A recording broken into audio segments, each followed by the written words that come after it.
Hallo und welcome to Gegenpressing, the Bundesliga podcast. I'm Manu and hier ist Stefan Bienkowski. This is the first big show of the week. Stefan, how's it going? How have you recovered from the match day? I'm doing absolutely fine. I have recovered from the match day. I haven't quite recovered from being a parent. My son woke up at 2:00 this morning and decided he just wanted to be awake for 3 hours. So I'm running on fumes, to be honest with you. The only thing we could get him to relax was to give him some toast at like 4 or 5 in the morning. Kid, honestly. But yeah, besides that, a little tired. Maybe a little grumpy. I'm sure we'll find out towards the end of the podcast. We'll let listeners decide. But I'm sure most would say there's no difference there to my usual demeanor on this show. Yeah, I've had 3 good nights of sleep. I'm in Palm Desert for the Coachella Valley Invitational, which is a fancy name for a huge MLS preseason tournament. So yeah, good nights of sleep without a child. Yeah, don't let my wife listen to this podcast. I was about to say wife of the year. I think Manu's per partner, because you keep finding these excuses to go away on these press tours to whether it's Coachella or Munich or wherever else. It's convenient how they keep showing up. I'll put it that way. Whenever you start feeling a little tired, there's nothing I can do about it. It's part of the job.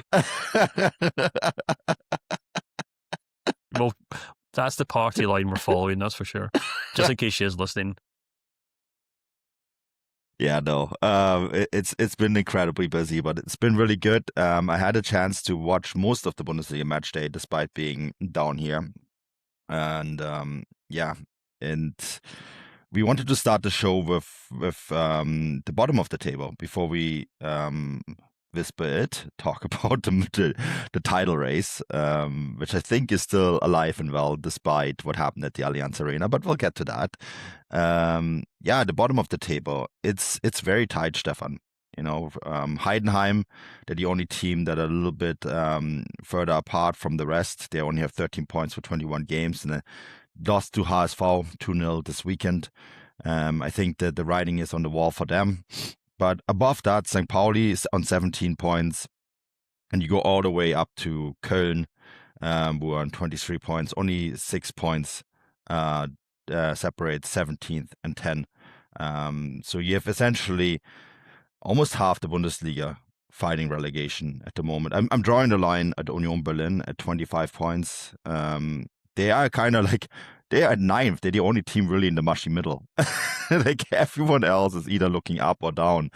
And that is very intriguing. And we kind of wanted to address it today because we had some questions about the relegation battle and how we think it's going to go from our subscribers. And I think this is a really good place to start. And I think a really good place to start is really what happened on match day 14, which I think upended the relegation battle quite a bit, right? When Mainz hired Urs Fischer.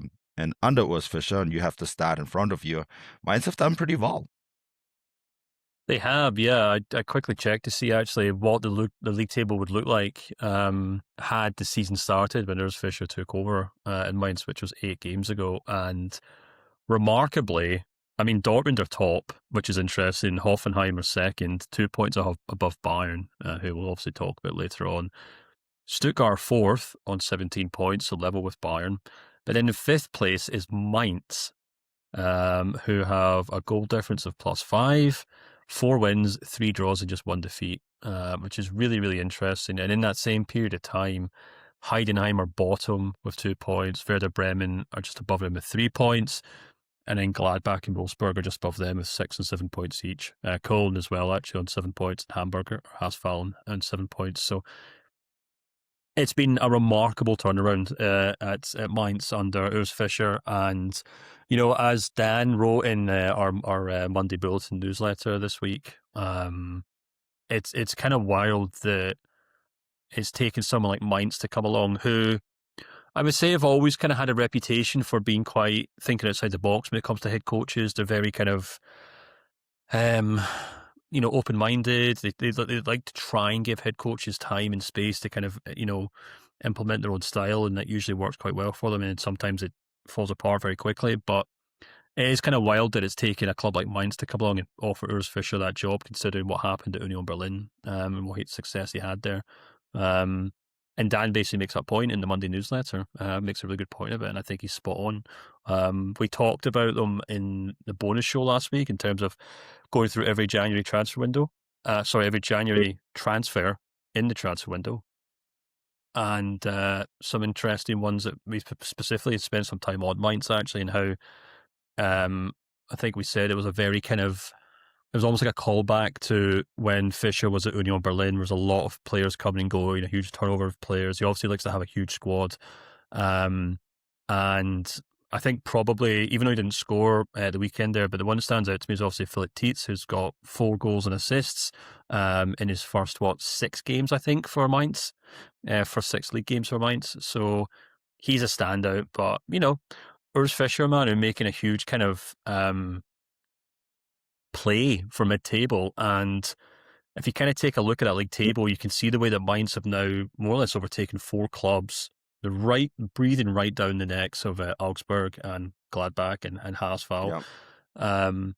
And, with a win next weekend, they could move into like 10th place or something like that. So that's interesting because it obviously means that a lot of clubs that we thought, I think, at the start of the season, your Werder Bremens, your Haasvals, your FC Kölns, we all thought those clubs were quite safe because they had decent starts to the season. And now more or less everyone's getting dragged in. And, they weren't the only team that had a good, picked up some good results this weekend for sure. But it's crazy. Well, it's what it does really is, we had more or less, I felt like the relegation battle was set, right? We, Heidenheim, St. Pauli, and Mainz, and maybe Augsburg as well, who had a poor start. And then Gladbach had a really, really terrible start as well, but stabilized quite quickly under Polanski. So we kind of felt like, okay, well, Mainz and Heidenheim are probably the teams in trouble. But what this coaching change did is that by jumping up and racing up the table like that, and it is actually really interesting that of those teams that are in it, Köln and HSV are the 2 new teams are probably in the best position. HSV even have a game in hand, right? They win that. They're in the same kind of category than Union Berlin, in a pretty good spot.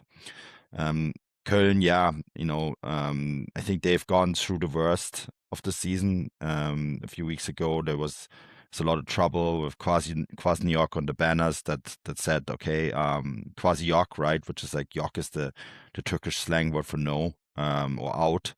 And they looked, I watched a little bit of the Köln-Leipzig game, and, they were very unlucky to not get more out of that game. And HSV, of course, with the win. So, these teams are getting points, but what it really does is with Mainz now racing up the table, you have teams like Bremen and Wolfsburg who probably thought this was going to be not a great season, but a relatively safe season. And Bremen, of course, started the year with such an incredible, interesting project with Urs Stefan, and they threw that out of the window last week.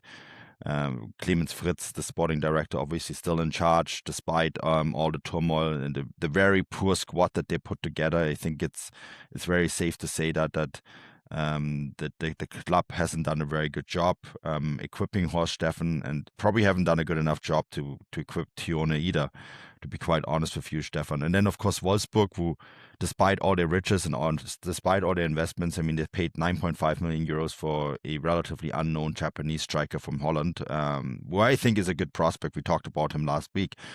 But, those clubs all of a sudden are looking above the table now when it comes to Mainz. And I think that upends quite a little bit of the narrative in the relegation battle, doesn't it? Yeah, I think so, for sure. I mean, you're absolutely right to say that I think we had some preconceptions at the start of the season as to who was going to get relegated. They obviously want to Heidenheim, and I think they've been quite open about it themselves over the years and saying, I think I made a comment about it last week, they're here for a good time, not a long time, to an extent, in the Bundesliga. And, and Frank Schmidt's the first person to kind of just shrug his shoulders and say, well, if we get relegated, we get relegated. They're not Schalke, they're not Haasval, they're not exactly going to get bogged down by debt or anything like that. They haven't overplayed their hand by any means. But even like Heidenheim, they were really unfortunate to lose to Dortmund last weekend. They put up a really good fight against Leipzig before that. took a point at Wolfsburg. I did get a chance to watch the game against Haasfall. Obviously, a huge result for Haasfall in that game. One of the first away wins for them in a while to kind of push them up the table. A really necessary one, actually, because they had one of the worst away records prior to its match day. But we've kind of seen a lot of these kind of clubs kind of have these little kind of spells, except maybe Heidenheim and possibly St. Pauli, the two teams that haven't really seen anything. We're kind of waiting to see what Bremen can do because they've obviously made a manager change.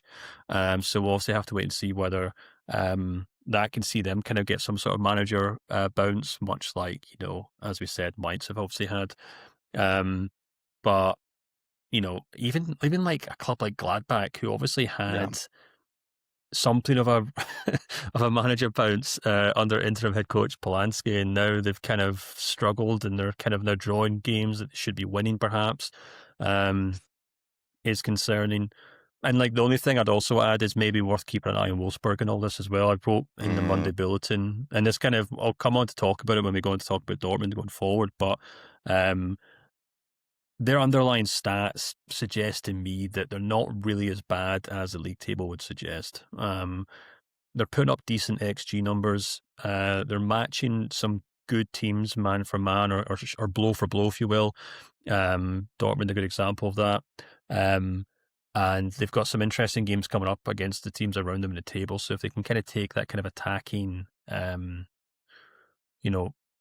ability and actually start converting their chances, I wouldn't be surprised if they start pulling up the table, which then in turn pulls a lot of the other clubs back down. But I think all you need to know is the fact that, Freiburg are 7th there and they're on a -1 goal difference. That just shows how hard the league has been under below that kind of top 6, top 8 maybe. I think it goes to show how difficult things are. I mean, even look at Frankfurt. Like Frankfurt looked, like a top, like they penciled in for top 4 this season, and suddenly they have a few bad runs. The morale goes through the floor. Head coach leaves, and now they're struggling. They draw 1-1 with Union Berlin. They lose to Hoffenheim. They draw with Bremen. Suddenly they're struggling to beat these teams as well. So it's a really, really, really tight bottom half of the table, if you will. And a club like Mainz just kind of pulling forward with under Urs Fischer over the course of like eight weeks just completely knocks everyone off their peg, so to speak. I was gonna make the point that you look at even like St. Pauli, right?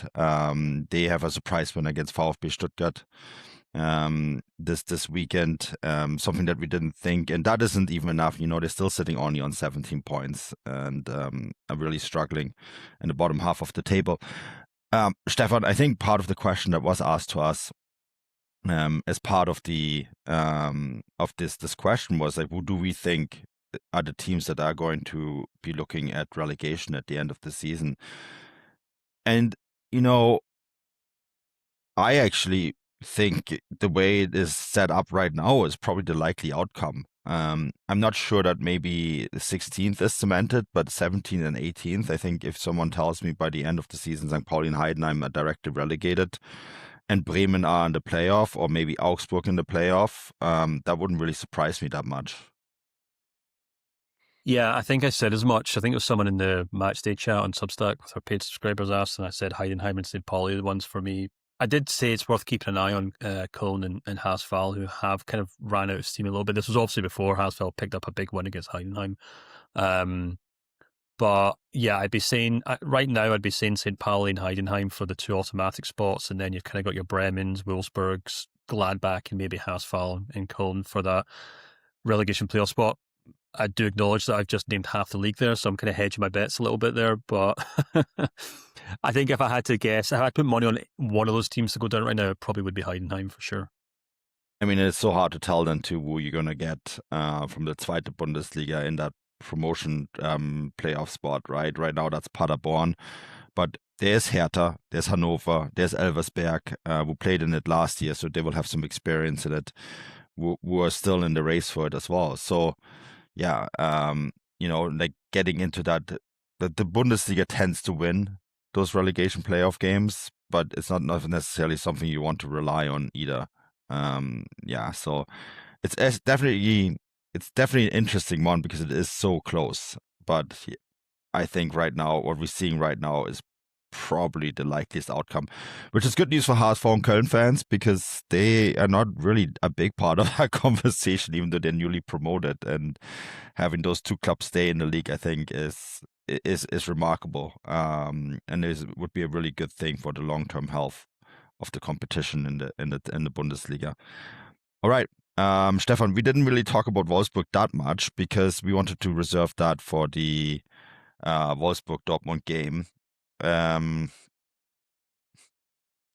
feel bad for Wolfsburg in this match because I watched this game and I thought they played really, really well. And you mentioned, and you alluded to it already in your Monday bulletin, the underlying stats are there. This game was such an odd one because Dortmund were in control in the first half, gave away maybe too many chances overall, but were in control. And then in the second half, concede the equalizer, and then should probably have conceded another 4 or 5 goals after that. But somehow Guirassy nets the winner. Dortmund win, close the gap temporarily to just 3 points to Bayern Munich. I guess when you win, they don't ask you by how many. Is this the takeaway for Borussia Dortmund? But what's your favorite German expression? The horse only jumps as high as it has to. Das Pferd springt bloß so hoch, wie es muss. It's the exact same. Yeah, exactly. Yeah. It's actually like the exact same saying. No, but yeah, here's a stat for you. Mohamed Amoura, who I think is a great player, but a terrible finisher, and this game underlines it, had an XG of 0.99. That's just him.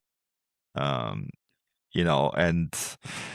for Wolfsburg, that just wasn't good enough. And Dortmund Guirassy recently has been able to score these out of nowhere chances again. Yeah, you're right. It's an absolutely terribly frustrating match for Wolfsburg, which I'm sure there are millions and millions of fans around Germany were just heartbroken for them on Saturday. No, obviously, not many people weep for Wolfsburg, so to speak. But watching that game, I completely agree with you. I can understand why maybe they are pulling their hair out of Volkswagen and trying to figure out what's going on there. Although it's not their biggest issue by any means, obviously, these days. But, they're obviously kind of staring the threat of relegation in the face. And as I said in the kind of earlier segment we did there on which teams will get relegated, and as I mentioned in my newsletter, they do create chances. And this game's a perfect example maybe of summing up the problems that they have. I did kind of spend a lot of this match thinking maybe the Amoura situation's maybe the best way of summing this up, because obviously he had such a good kind of start at Wolfsburg and kind of helped them kind of pull up the table, and we were all talking about him as this kind of future star, and the kind of comparisons to Marmoush were obvious there because they're such similar players with their speed and their agility and things like that. And I do wonder if maybe he overperformed a little bit last season, and maybe that somewhat papered over the cracks at Wolfsburg, so to speak. And now that he's maybe not taking these chances like he did last year. I mean, he had maybe off the top of my head like 4 really solid half chances, which he really should have scored 2 or 3 of them. And I think last season or whatever before that, he would have scored maybe 1 or 2 of those goals and really would have properly put Dortmund to the sword, because Wolfsburg set up really well in this game. They kind of sat deep. They were combative in the middle of the pitch. They had 2 excellent playmakers in Eriksen and Maximilian Arnold. Now, obviously, neither of them are spring chickens, particularly Eriksen, and you can maybe argue that they don't have the physicality to rival guys like Mecha and Bellingham, who are first and foremost kind of box-to-box kind of enforcers. But time and time again, they found passes over the top or through that Dortmund backline for Amoura, and had another striker maybe, or a more confident Amoura been in that position, I think Dortmund would have been in real trouble in this game. But they weren't, and they somehow find a way to win, Manu. And, I said at full time on social media, I was like, Dortmund certainly aren't playing like a title contender, but they're winning games like a title contender. And it's through the most unlikely of scenarios. Julian Brandt scoring a header at the front post. It's such a bizarre way for Dortmund to take the lead. And then Guirassy, who, couldn't hit a barn door.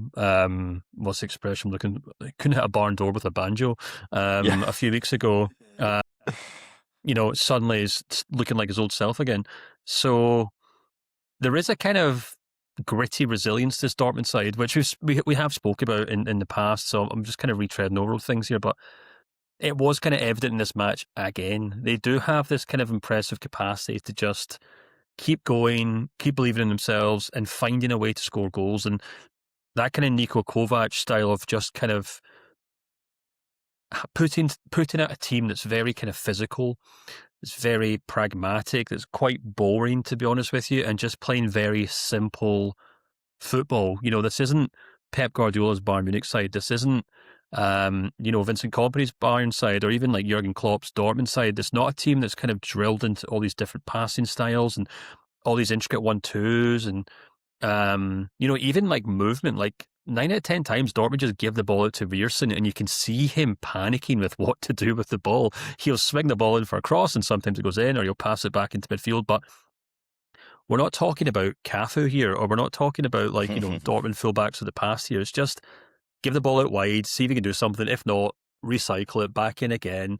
And at times that's obviously kind of starved guys like Guirassy of chances and opportunities. And I think that kind of has to be taken into account when we look at Guirassy's goal scoring form this season. But I think it also has an ability to kind of rely on that individual talent that they have up front. And at times it does seem to just kind of pay off for them. It's very hard to quantify, and it's very frustrating to try and sit here and kind of break down a Dortmund game, especially for someone who didn't watch that game and they want to know why Dortmund somehow found a way to win it. And the only way I can think of, the only expression that comes to mind is smash and grab. They keep doing these kind of smash and grab performances. They did the same against Heidenheim last weekend, where they should have lost that game, but they just somehow find a way to hold on. The ball bounced off the crossbar instead of going into the back of the net or something like that. And they just keep managing to do it. And we'll see if the kind of steam runs out eventually, and then they all start falling apart in the kind of last month or so of the season. Or, they'll kind of continue to kind of grow in confidence with it. And we're obviously seeing guys like Nico Schlotterbeck after the match taking it in their stride and saying, hey, look, this is us. We're challenging for the title. We believe in ourselves, and obviously fair play to them.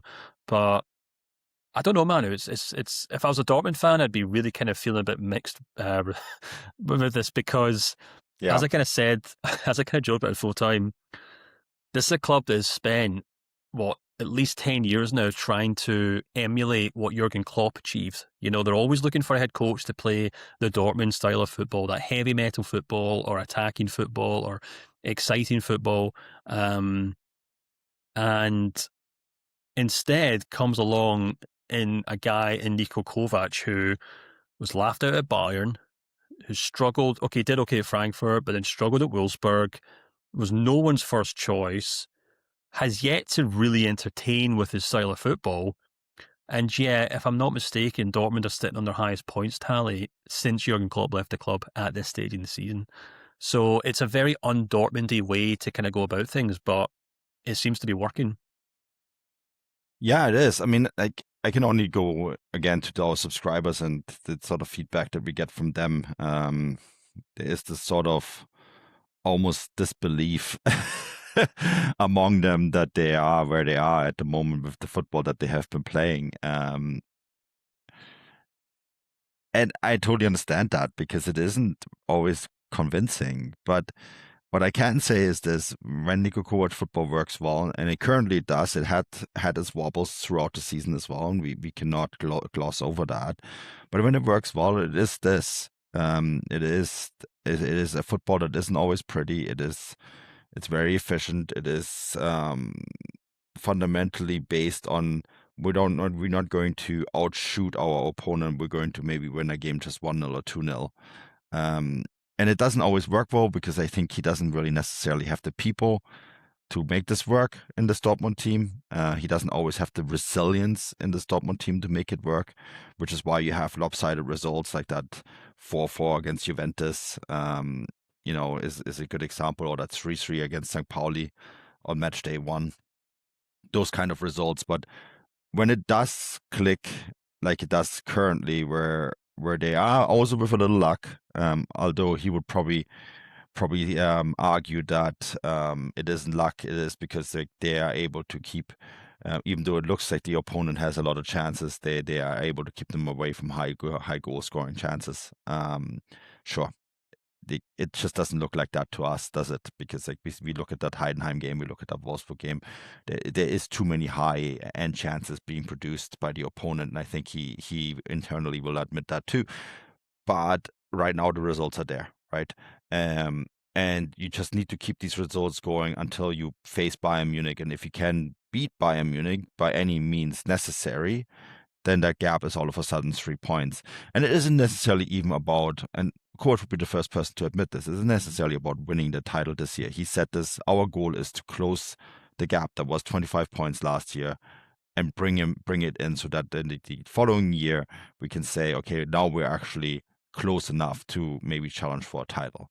I don't think, I know you made your bet with Borussia Dortmund, Stefan. I don't think it's going to be enough for Borussia Dortmund to win the title, but I don't think that's the point. It's like I saw Andy Brassel make this comment on Instagram, and I 100%, I'm a big fan of his work, and I really support his work, and I think it's fantastic. But he criticized Schlotterbeck for making the comments about him saying that Borussia Dortmund want to win the title. I think more people need to say they want to win the title in German football. We had this discussion on our podcast last week. I welcome the fact that Schlotterbeck is saying this. I think it's great. Yeah. It needs to be done more often. There needs to be conviction, and it doesn't matter whether like it's going to happen or not. But you can't go and you can't like. What's the point of playing in a competition if you can only finish second? This is not some amateur sports thing. Like, this is not the equivalent of my amateur bicycling race where I just want to finish. This is professional sports, like these guys are there to win titles. And like if you play for Borussia Dortmund, you're playing for one of the two biggest teams in German football. So of course you have to say you want to win the title. And I applaud it. I wish more people would do it. Yeah, absolutely. I mean, I don't really know what people expect Schlotterbeck to say. He is a talented, ambitious young man who obviously has hopes of starting for Germany at the World Cup in the summer, a tournament that Germany always go into to try and win. So why wouldn't a German international who wants to win the World Cup with his national team also then think he's capable of winning the Bundesliga with Dortmund? Now you can maybe argue that kind of ambition isn't really fitting for a club like Dortmund right now, or maybe in line with what people on the board might say. But too bad. If you want good players, if you want good players, they're going to sometimes show their hand and say, "Hey, look, I actually want to win titles, believe it or not." So maybe there's not too many players like him in that Dortmund side. I think there are some. Obviously they've got some young players with ambition and stuff. Obviously. So, but no, fair enough. And yeah, you're right. We definitely need to see more of that for sure. But I think, you mentioned the Bayern game, which is obviously on the 2nd of February, so the end of the month. But they've got a really interesting test coming up before that, Manu. They've got Mainz at home, which we just obviously spoke about as being like one of the most informed clubs in the league right now. And then they've got the first leg against Atalanta. Then they go to Leipzig, second leg against Atalanta in the Champions League, and then they play Bayern. So it's a bit of a cliche to kind of mention this in the podcast. I know I kind of do it quite a lot, but these next 5 games, I think, will kind of make or break Dortmund's season to an extent, because, if they can get through against Mainz and Leipzig with 2 wins going into that Bayern game, then I think they'll be in a fantastic position to kind of go into that game with no pressure. They're at the Westfalenstadion, they've got the fans behind them. And I think crucially as well, like, as much as like we kind of joke and criticise Kovac's football for being very boring, it is very well set up for playing better teams. And we have kind of seen that already against Bayern, where his record against Bayern as Dortmund head coach is actually pretty okay, if not the results themselves, but certainly the performances. So if they can kind of keep things intact up until that Bayern game, then it'll make things very, very interesting. So yeah, it's dull. It's certainly not Jurgen Klopp's Dortmund. It's not your dad's Dortmund, as they would say. But they're picking up points, and they're doing better than just about any manager since Klopp. So who are we to say otherwise? Yeah, no, and I think as long as they are keeping Bayern in touching distance, I mean, the gap at one point was 11 points. So, you know, this there is a chance. I'm not saying it's a great chance, but there's a chance, and you gotta take it. I think there would have been an even greater chance, Stefan, if Stieler hadn't given a controversial penalty minutes into Bayern Munich's 5-1 win over Hoffenheim, which definitely. I'm glad we got a good 30 minutes to discuss this. We don't have to talk about the game. We just said 30 minutes talking about this decision. So this decision, and I understand there's a new directive from IFAB, the international body that creates the laws of the games, and the laws of the game. I say this to everyone whenever I have these discussions on the press tribune or with friends or whatever. The laws of the game are not some intransparent thing. There's an app that you can download and it has a really great search function. You can look it up and it's all in there. Yeah, the laws of the game are accessible to everyone, is what I'm saying. And I understand there's a new directive when it comes to the way penalties are being called. This is actually the second one that we've seen like this in this season. I am thinking back of the Dortmund St. Pauli game where Mane was sent off for a similar foul. I can't remember who the St. Pauli player was, but it was a red card and a penalty. And Stieler interpreted this situation the same way. I think of him highly because he went and talked to the media after the match, which the Bundesliga referees do that. I know in a lot of other leagues they don't. The other league I work in MLS, for example, you can ask for a statement, and sometimes they give it to you, or sometimes they don't. It's a luck of the draw. I know in the Premier League they don't talk to the press either. In the Bundesliga they do. They actually do talk to the media. And Stieler did talk to the media, and he said he saw the situation this way, and by considering the new calls and stipulations by IFAB, this was for him a clear red card and a penalty. It was a clear foul, and because of the situation, the way it was developing, it was a red card. The red card was consequential, to use his own words. He did not use VAR. He didn't think it was needed in this situation. And so here we are. If this, and let me put it this way, Stefan, if this indeed is a new directive by IFAB, and this is indeed how we're going to call the game now, and we've now had two situations that, if you are being harsh, increased Bayern Munich's top of the table gap to 5 points because it cost Dortmund 2 points against St. Pauli. This is a pretty wild way to interpret the laws of the game. Yeah, I must admit, it was a game that frustrated me deeply because of that decision. Yeah. I mean, look, Bayern may be, we're always going to go on and win this game comfortably. We don't know. I thought the opening kind of, 15, 20 minutes reminded me a little bit of the Wolfsburg match, where Wolfsburg made Bayern feel very uncomfortable, and then they scored, and then Bayern obviously went on and kind of dominated that match. Now, Hoffenheim aren't Wolfsburg. They're a better team than Wolfsburg, so I just want to kind of draw that comparison in the sense that Hoffenheim were creating chances. It was a kind of competitive match before that decision, and I think I can understand it being called as a penalty. It's a clumsy kind of tackle. I think you could interpret it as Diaz pulling the Hoffenheim defender down, to be honest with you, just as well as you could the other way around. Yeah. But it's certainly up for debate. The issue I have with it is twofold. Actually, maybe 3 points. The first one is, in that situation, this is exactly what VAR was designed for, in the sense that it gives the referee a second chance to look at these things, or gives the panel or the bunker and clone, as they say, to have a look at it, and lets the referee watch it back on the TV in the stand if he wants to. And, at times we've often accused the Bundesliga referees of outsourcing their refereeing decisions in real time to the VAR bunker, and at times, just kind of letting things play on, and then it gets called back, and then they're like, well, referees just aren't even making calls anymore. So it stood out that Stieler here made a point of making this call in real time. And then, of course, as the rules are, once he's made that decision, the VAR can't overrule it, so to speak. So that was the thing that kind of I found quite bizarre about that. The second one is like, okay, fair enough. If that's a new IFAB rule, it's a shit IFAB rule. I think it's a double. Sorry. I was just going to say, like, if this is an IFAB directive, then IFAB need to rethink this. Yeah. It wouldn't be the first time IFAB have got something wrong for sure, but it comes across as a double punishment, and I just don't understand it. I mean, I saw Steeler saying basically that it was because of the way that the foul happened. So I can't remember what the Hoffenheim defender's name was. I can't even remember who it was actually. Apoguma. Sorry, of course.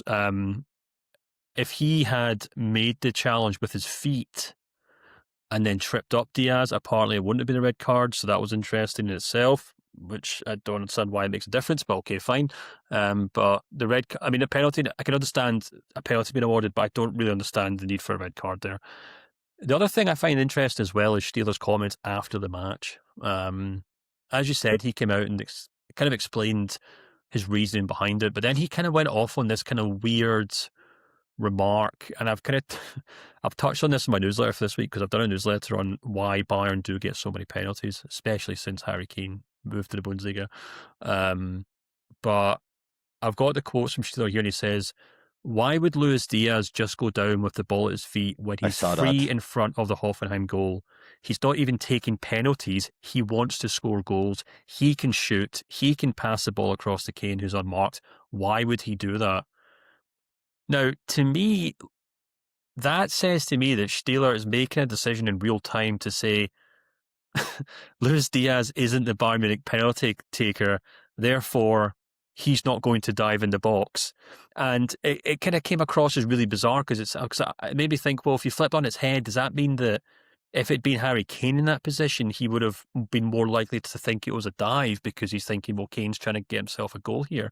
And obviously both scenarios are ridiculous, but I've kind of touched on it in the newsletter, and there's a kind of interesting study in Norway that kind of talks about referees kind of making these kind of personal judgment calls based on the players in the moment, and how it does tend to favour bigger players and bigger stars in any given league. And I think this is a good example of it.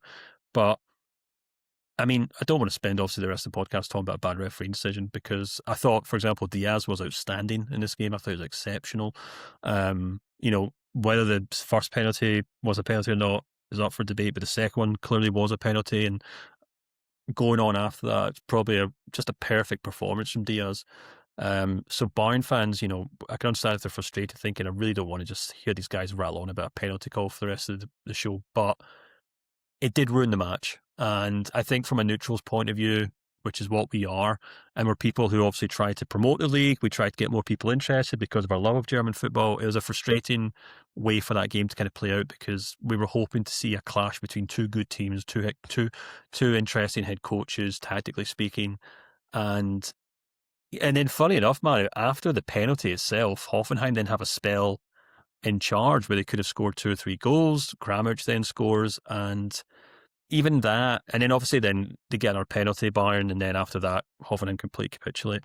But it's frustrating because we got these little glimpses of what could have been in a really interesting tight match. And I do understand Bayern fans be listening to this thinking, I don't care, we got 3 points, I just want to win league titles, shut up and get on to the next match day. Understand that.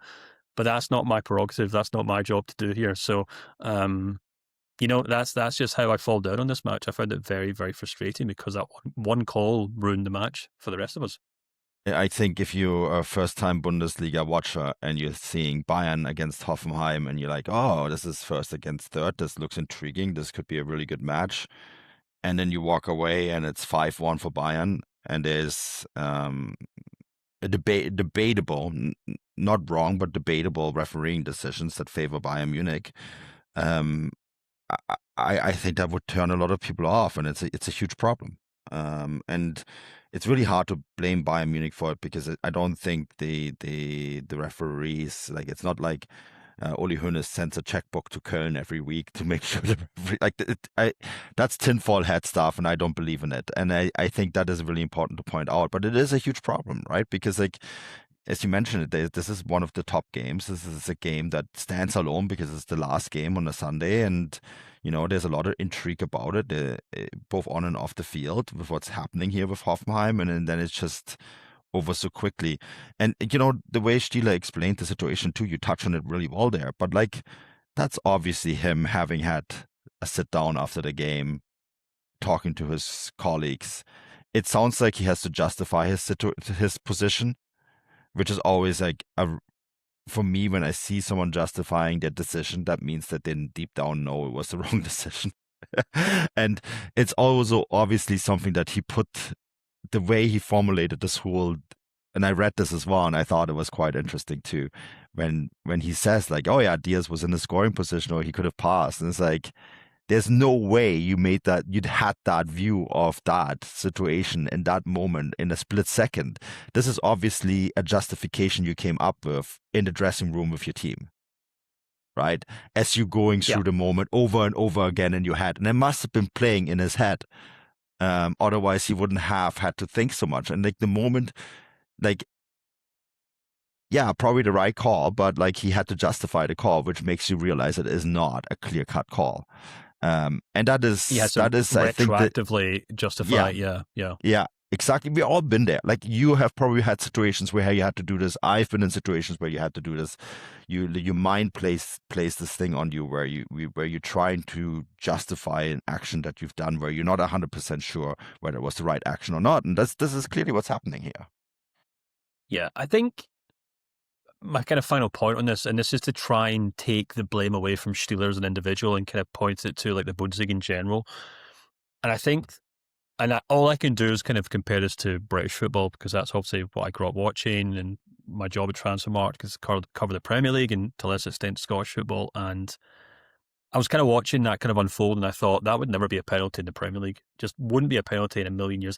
I'm not even sure the second penalty would be a penalty in the Premier League. That's how different, the two leagues are now in terms of the physicality. Now, I do appreciate that the Champions League is far more in line with the Bundesliga, and as a result, other leagues are in Europe as well. But I think there's definitely something to be said for the fact that because of the way that the Bundesliga is as a product, or as the way the football is, which is very fast-paced, very technical, very exciting, very fun to watch, but I wouldn't so far say physical on a man-to-man basis. Like, players aren't tussling, they're not really wrestling with each other, not kicking lumps out of each other, for lack of a better expression, like they are in the Premier League. Like, the Premier League now is sometimes like watching like rugby or American football, the way that these guys fight with each other, and the things that get kind of just play on, just referees just say, well, it's just boys being boys, and just kind of roll it on, even though players have got each other in headlocks and things like that.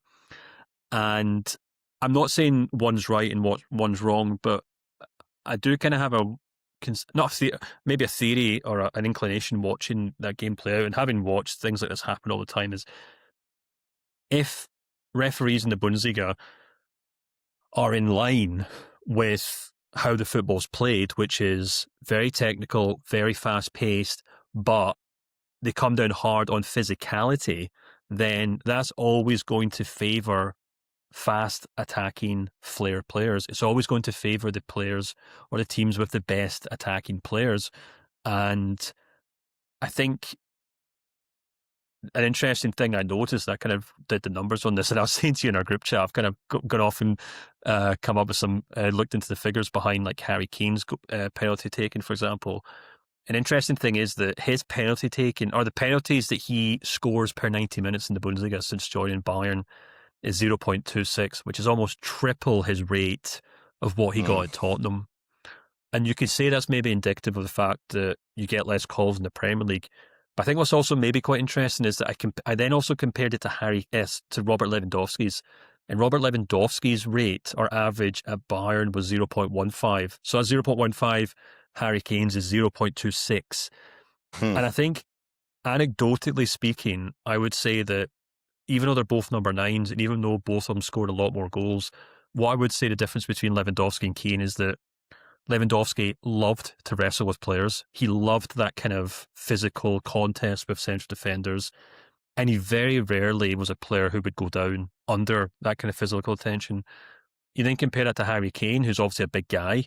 He's a physical guy. He was on meat. He's an athlete, obviously. But to put it diplomatically, I would say he's maybe looking for that contact more than Lewandowski would. And I think Harry Kane's maybe better at taking advantage of the situation he's in the league that he's in, where he knows it's a league that favours attacking players, it favours flair, and it comes down hard on aggressive defensive actions.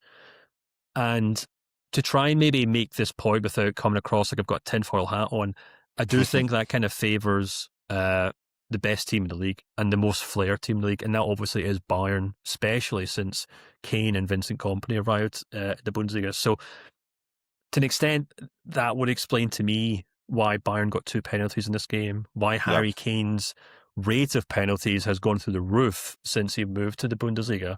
And maybe something that the league has to maybe have a think about, because I'm not saying that these penalties are kind of helping Bayern to league title. They don't really need any help getting to league title. But, you know, I did a piece for Transfermarkt today, in which I've actually just closed. I had it open in front of me. But like Harry Kane's goal scoring numbers from the penalty spot are just insane. I mean, you know, we're talking about a player who's had 13 penalties last season. He's got 11 already this season. Since he joined Bayern, he's scored more penalties than any other player in Europe's top 5 leagues. And even though he's technically not doing anything wrong, and Bayern aren't doing anything technically wrong, and the referees might be technically getting these calls right, I'm not sure it's a great look for the Bundesliga. No, I mean, we're talking about it now more than we should be talking about Bayern Munich's great win, and you know, it takes away a little bit from what's happening. The amount of penalty goals that Harry Kane has scored. I don't have the numbers in front of me right now, but a couple of weeks ago, when I looked at Dennis Undaff's numbers, for example, without the penalties, there would only be a 4 or 5 goal gap between Undaff and Kane at the top of the goal scoring chart. But Undaff doesn't take penalties, and Stuttgart don't get as many penalties as Bayern Munich do, so the gap is way bigger than it probably should be. By the way, can we talk about that for a second? Luis Diaz won 2 penalties in this game, and he didn't get to take either of them. I feel like that's just something that you just don't see that often in football. Like, I know teams obviously have big goal scorers now, like Haaland and Mbappe and stuff, but like that, even maybe give the first one to Kane, and then if he gets the second one, let Diaz take it. But I mean, I think that's so in fairness, crazy. Diaz still got a hat trick anyways. So there's that, but yeah. I don't know, Stefan. It's a big talking point, isn't it? Like we just spent a whole bunch of time talking about it. So the question then, I guess, is like, how do you analyze the game without those 2 decisions? Like, how do we get like, okay, well, Bayern Munich actually did a really great job there. They conceded that 1 goal, and I think that was a big talking point as well. I had a lot of people saying like, oh, there's Bayern Munich not being press resistant anymore, and I said like, guys, like, you don't understand what Vincent Kompany's football is like. They play man marking now. Like, this is not about being press resistant or zonal marking. It's a completely different tactical system. Like I did some like digging into why Kane is like the player that covers the most distance of all Bayern Munich players, is because Kane now has to man mark a guy and follow him all over the pitch. Which is like crazy, right? This is how he gets up, he shows up these crazy high numbers. But the problem Bayern Munich have in defense have nothing to do with zonal marking or being press resistant. It's just that the man marking system is a really hard thing to execute, which is why teams have moved away from it, and now going back to it. You know, the top teams at least do. Like, so I guess that's a talking point, but it's really hard to analyze this match, given the backdrop of the first penalty and then of course the second penalty, which was justified. But Hoffenheim never really had a chance to really test this Bayern Munich side fully. No, they didn't. And yeah, I think you're absolutely spot on to kind of talk about the defensive stuff. It's obviously a decision that Kompany has made, and we'll see if it pays off dividends for them as the kind of season progresses. You'd think the logic behind it is that it can cause chaos when they're playing kind of, so, you know, quote unquote minnows in the Bundesliga or the Pokal or something. But when they come up against a team that will also go man for man with them, they'll be maybe better positioned to deal with it. And perhaps it gets something out of Harry Kane, who at times has kind of looked a little isolated up front in those kind of like crunch games in the Champions League. But there's still that issue in defence, man. There's no doubt about it. I think what's really interesting to note is that Hoffenheim still managed to put together an XG of 2.67 in this game, and their XG prior to getting to going a man down was 0. So all that XG was amassed after going a man down, which is quite crazy if you think about it. At the Allianz Arena, they basically put together an XG just under 3 goals, which, as we talked about, obviously they had a flurry of chances in that game, so it makes sense. But there is still kind of that issue with that Bayern backline and maybe the midfield, maybe not protecting them like they should. You can talk about the whole context within the fact that Kim Min-jae wasn't in this matchday squad at all. And Max Eberl had to come out and say, oh, well, there wasn't a spot for him on the bench, which is interesting since they spent a lot of money on him as a central defender. But I think that maybe points to some issues behind the scenes there as well. But I think on the whole, obviously a great performance. I think Bayern have this really impressive capacity, and you can see it. They're almost like that front line in particular, almost like a kind of like gang of sharks. I don't know what the collective noun is for a shark, like a flurry of sharks, whatever, a pack of sharks. But we saw it against Wolfsburg, we saw it against Leipzig, where games, as we would say now, game state would flip very quickly, and all of a sudden Bayern just hit you with 2 or 3 goals. And I think that's the thing that's really exciting about this Bayern team. They have that capacity to turn a game on a dime and kind of, win it almost within like 5 minutes. Can go from being like on the ropes to winning to being 3 goals up in like 5 or 10 minutes. And I know no one's going to look at this result against Hoffenheim and say, wow, that's the team that's going to go on and win the Champions League there. But that attacking, remarkable attacking talent might be what kind of saves them in the end, because that back line is still conceding way too many chances. But they now go into a Pokal match against Leipzig this week, Manu. Well, maybe. Maybe they're going into that Pokal match because that might get cancelled, right? Yeah. I mean, well, here's the interesting question then. Who would it suit better if that game got delayed? Would it suit Bayern better, or would it suit Leipzig better? Because I was about to say Leipzig's own kind of ropey form, which has been anything but convincing right now, suggested they would obviously get turned over quite easy from Bayern, but it might also mean they go into that game with no pressure, and that's when they can sometimes cause an upset. Well, I think I'm just looking up what they would have in between. Let's say the game does get delayed. Okay, so Bayern would be in Bremen. That's probably an easy win. And Leipzig is playing Wolfsburg on Sunday. Obviously, backdrop to this is there might be a strike, with public transport in Munich. I had a lot of Americans ask, like, oh, why would that cancel this game? It's like, well, because there's only 20,000 parking spots at the Allianz Arena, for parking spots for 20,000 people. The other 46,000 people still have to get there somehow. The stadium isn't downtown. Leading up to the Super Bowl this weekend, I saw a good reel of like Americans comparing like US stadiums to like European stadiums, and it was obviously I think it's maybe the one in Texas. One of the ones in Texas is the worst because it's got like huge parking lot around it. Houston, maybe, yeah. And like I was comparing it to like the Bernabeu and the Allianz Arena, and like all these Americans were saying, well, how do these Bayern fans get to the game if they can't park their cars? It was all these Europeans like, we get the bus, oh no, we get the train. What are you talking about? So it's just remarkable kind of contrast in cultures there. Well, the only American team that I know, the team that won the Super Bowl yesterday, my team, the Seahawks, they have their stadium is downtown, so you can actually walk to it from anywhere in Seattle. But that's a rarity, and that's very Pacific Northwest in Seattle. It's a very different lifestyle there than it is in the rest of America.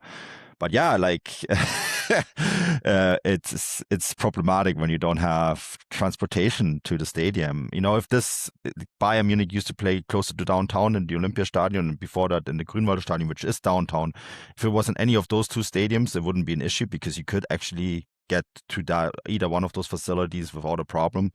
In fact, parking would actually be the bigger issue. But yeah. It's if the game there's no public transport, I think it'd be very, very difficult to put the game on. So we'll have to wait and see. Which is, of course, for the union to put up the strike. That is their prerogative. They are out there to get the maximum from their negotiations with the I think it's the city in this case, because it's Munich public transport, not the state's public transport. But it's their prerogative to get the maximum amount of money, and this is a way to insert maximum damage and have maximum negotiation power. That is their right as a union to do so, Stefan. So I'm not criticizing them at all. But, it could cause havoc on match day, and it could lead to the game being moved one week back, because I think Bayern could play this game in the week when there's Champions League playoff matches. But yeah, we'll have to wait and see. But I'm curious, we would get impacted by it more, whether it would be Bayern or Leipzig, because I think Bayern would probably like the break in between. And Leipzig probably, I don't know if it really matters for Leipzig. No, I suppose it doesn't. So that's why I was saying, it might be a good time for them to play, because it's a free shot. Everyone will still be thinking about, Bayern thumping them recently, so they kind of go into it with nothing to lose. But it's maybe a moot point, because by the time people listen to this podcast, they'll probably know if the game's going ahead or not. But if it is on, we'll find a way to cover it. We'll probably do a bonus show for paid subscribers, as we do with our midweek stuff. So if you're interested in that, make sure you sign up on the YouTube channel as a member, or on Substack as a paid subscriber. There we go. There's a little plug before the end of the show. Absolutely. Let's call it a day, Stefan. We'll be back, as you mentioned, later this week. And until next time, auf Wiedersehen.